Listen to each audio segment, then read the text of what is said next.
শুভ দুপুর বন্ধুরা, সবাই কেমন আছো? আশা করছি ভালো আছো, সুস্থ আছো। তো দেখো, আজকের আমি দুপুর থেকে ভিডিওটা অন করছি। তো আজকের আমাদের খাওয়া দাওয়াটা দেখো একটু স্পেশাল।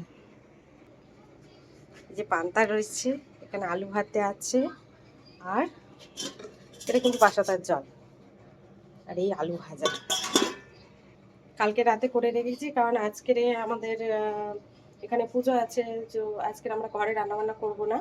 তো আজকে রান্না করব আমরা মাঠে, মানে ঠাকুরতলার ওখানে মাঠ আছে, ওখানে রান্না করব। তো আজকে দেখো ব্লগটা তোমাদের সবার আশা করছি খুব ভালো লাগবে।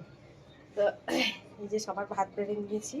তো এখন আমরা খাওয়া দাওয়া করবো। খাওয়া দাওয়া করে ওখানে সকালে গিয়ে উনুন পাতা হয়ে গেছে, আর এখন যাব খাওয়া দাওয়া করে সব গুছগাছ করে নিয়ে ওখানে রান্না করতে।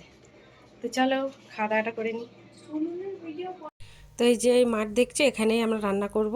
এটা ভিডিওটা আমি করিনি, আমার মেয়ে গিয়ে সকালবেলায় করে এনেছিল। আর এই যে সবজি কাটাকাটি আরম্ভ করে দিয়েছি। সবজি কাটার পরে আমরা চলে যাব মাঠে। আমরা রেডি হয়ে গেছি। চুটকি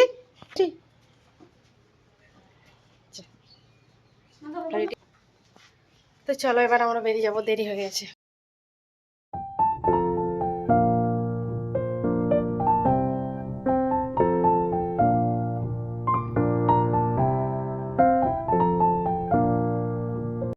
তো দেখতেই পেলে তোমরা, মাঠে প্রথমে পুজো দিয়ে এলাম মন্দিরে। পুজো দিয়ে আসার পরে উনুনটা ধরিয়ে দিয়েছি। প্রথমে একটু ধোঁয়া হলেও তারপরে উনুনটা কিন্তু বেশ ভালোই জ্বলছিল।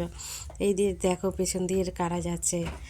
তো যাই হোক, ওরা ওদের কাজ করছে, আমরা আমার কাজ করি। তো এই যে রান্না বান্না কমপ্লিট হয়ে গেল। রান্না বান্না করতে করতে সন্ধ্যা হয়ে গেছে। তো কি কি রান্না করেছি সেটা দেখানোই হলো না। ডাল করেছি, একটা সবজি করেছি, আলুর দম করেছি, চাটনি পাঁপড় সব কিছুই করেছি। সব কিছু সবাইকে খাওয়া দাওয়া দেওয়া হয়ে যাওয়ার পরে এই যে দুজনে খেতে বসেছি। প্রচুর মশা মাঠে। তো যতক্ষণ আগুন জ্বলছিল ভালোই ছিল, তারপর থেকে আবার মশার অত্যাচার শুরু। এই যে ভ্যানে গোছাতে আরম্ভ করেছি। ভ্যান গুছিয়ে নিয়ে এবার সোজা চলে যাব বাড়িতে। আমাদের মাঠে খাওয়া দাওয়া সব কমপ্লিট হয়ে গেল। তো আমরা বাড়ি ফিরে এসেছি। শরীরটা খুব অসুস্থ লাগছে, মনে হচ্ছে এক্ষুনি ঘুমিয়ে পড়বো। তো আজকে ভিডিওটা এই পর্যন্ত রাখছি। সবাই ভালো থেকো, সুস্থ থেকো।